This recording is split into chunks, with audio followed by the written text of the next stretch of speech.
Good morning, church. We're going to be in Luke chapter 22. I'll start reading in verse 1. Now the feast of unleavened bread drew near, which is called Passover. And the chief priests and scribes sought how they might kill him, for they feared the people. All right, so this is, where the enemy is going to be at work. He is working to be able to incite those who are in power and religious leadership to kill Jesus.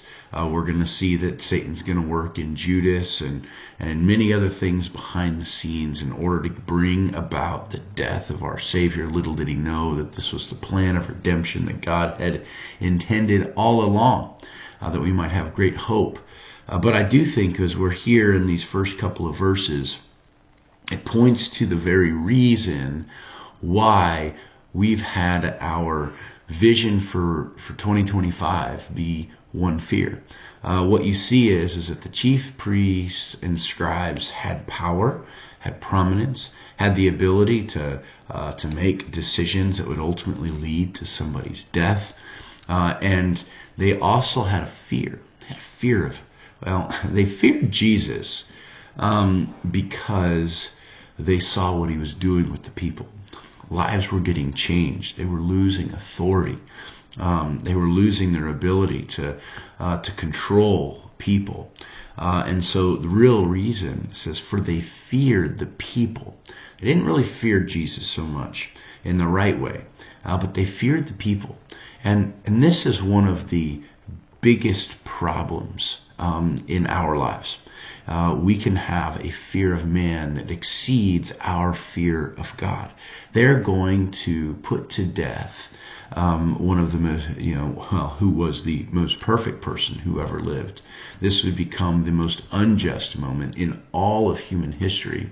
And the reason why it would happen is that they feared man over God. And this is really irritating, because these are the men, the religious men, who should have the greatest fear of the Lord, who should live with a moral standard that is above every single other person.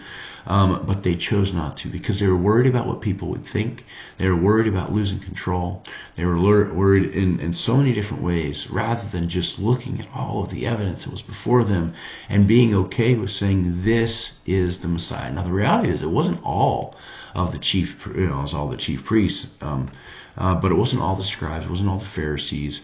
It happened to be the select few of the most the highest of the religious order of the Jews of that day that really conspired against it. There were some of the Pharisees that actually gave their life to the Lord, some of the leaders who certainly followed Jesus later, but it was a handful. And so what do we have to take away from this? Listen, that's why we have one fear.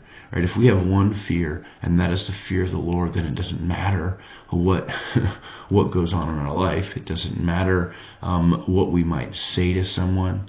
And as long as our fear of the Lord is first, it's primary, it's our priority, that means that we're going to be speaking of things about God that are going to be honoring, uplifting, encouraging. That means that the way that we're going to act when perhaps we're under pressure is going to squeeze out the fruits of the Spirit. We're going to have more patience and self-control, and we're going to be kind and gentle. All those things which the Lord would bring, because we fear the Lord rather than we fear man. The moment that we fear man, that is an open season for the enemy to do as he wishes, as he pleases in our life. Well, what does that look like? To fear man? Well, it means you're worried about what everybody thinks all the time. It means that you're always trying to impress another person.